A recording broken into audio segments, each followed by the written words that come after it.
बंटी और टिंकी अपने मामा बाबा के साथ जंगल में बहुत ही मज़े से रह रहे थे। बबली और बबलू दोनों बहुत ही अच्छे मामा बाबा थे कि वो हमेशा अपने बच्चों का बहुत ही अच्छे से ख्याल रखते थे और उन्हें बहुत ही खुश रखते थे। बबलू और बबली अपने बच्चों के साथ बैठे थे कि वहाँ कबूतर भी आ जाता है। बबली दीदी, हमारे जंगल में पानी बिल्कुल ही खत्म होता जा रहा है। बारिशें तो पता नहीं कब होंगी।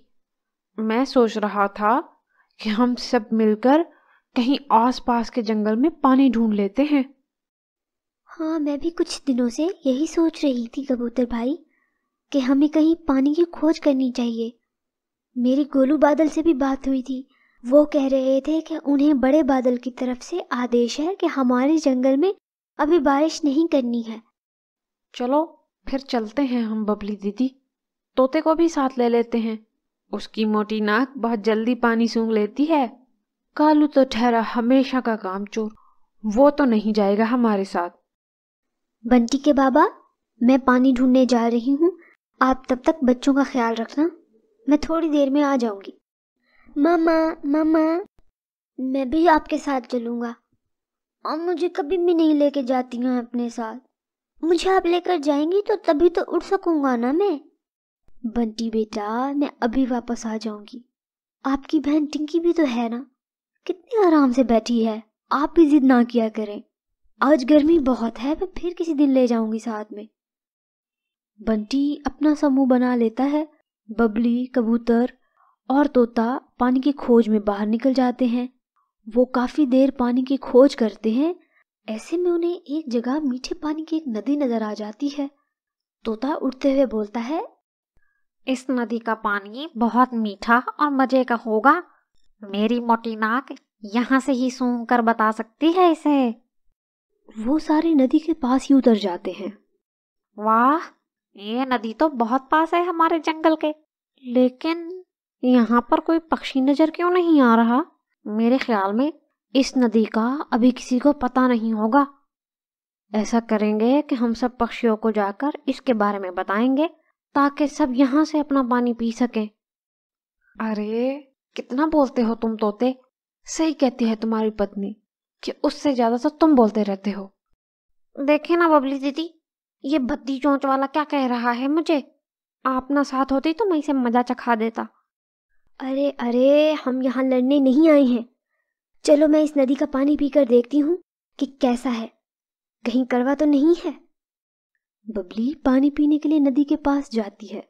बबली पानी पी ही रही थी कि पानी से एक बहुत ही खौफनाक मगरमच्छ निकल आता है। इससे पहले कि बबली सावधान होकर उड़ सकती, वो बबली को मुंह में पकड़कर पानी के अंदर ले जाता है। ये सब इतना अचानक हुआ था कि तोते और कबूतर को कुछ करने का मौका ही नहीं मिला। बबली दीदी, अरे बबली दीदी, ये क्या हो गया है?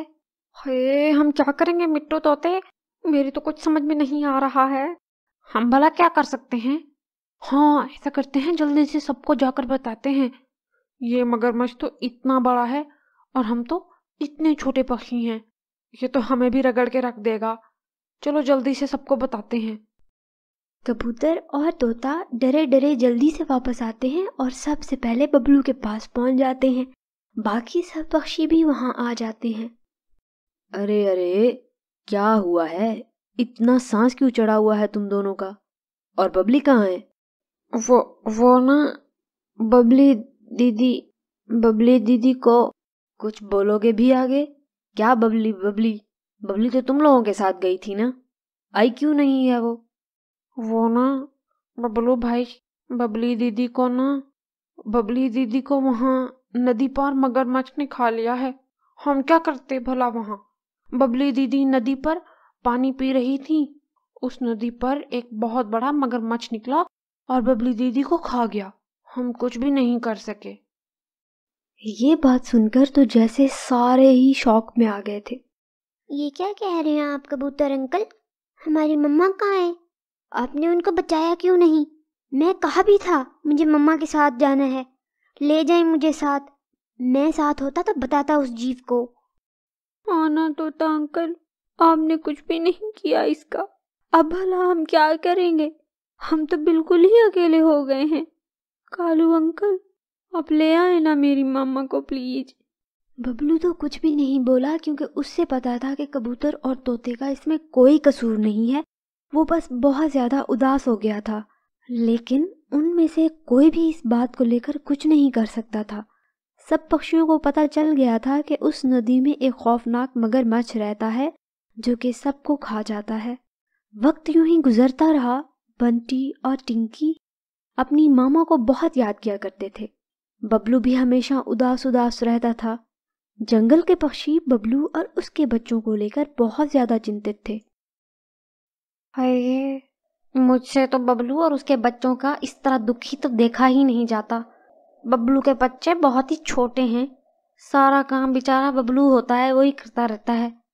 अब वो भोजन लाए कि बच्चों की रक्षा करे। हाँ, कह तो सही रही हो तुम मिंकी। बबलू अकेला सा हो गया है, बस सारा दिन काम में ही लगा रहता है।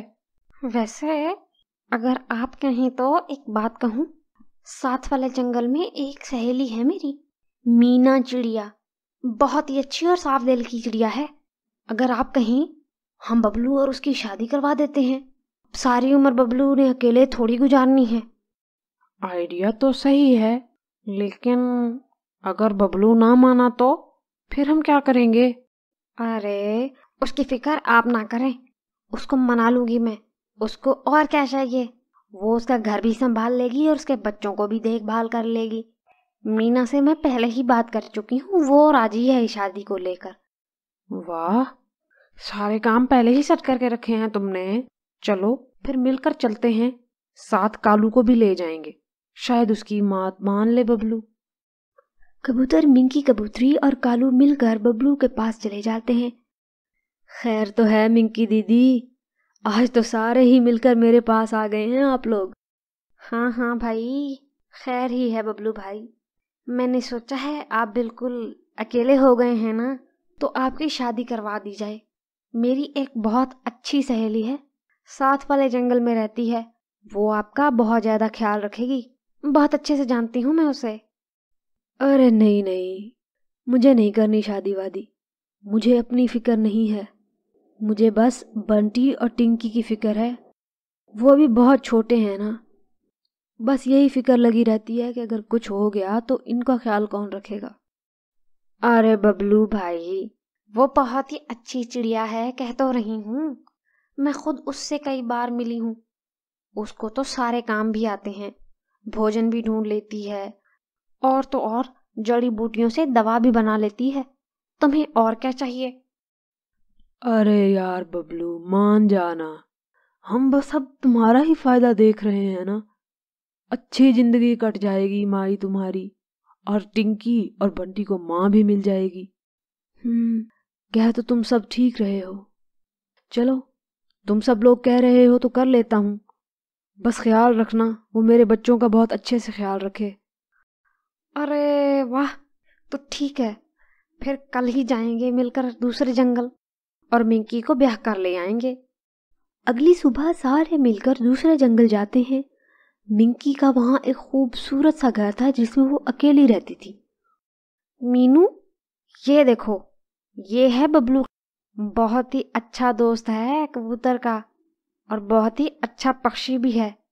अब तुम्हें इसके साथ जीवन बिताना होगा। ठीक है कबूतरी दीदी, मैं इनका बहुत अच्छे से ख्याल रखूंगी और बच्चों का भी बहुत ख्याल रखूंगी।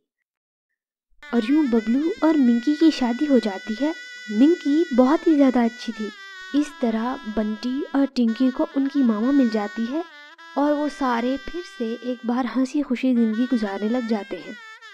हमें इस स्टोरी से सीख मिलती है कि हमें अपने अतीत के गमों को भूल जाना चाहिए और जो हमारा प्रेजेंट टाइम है उसको बहुत ही अच्छे से गुजारना चाहिए और आने वाली खुशियों को गले लगाना चाहिए।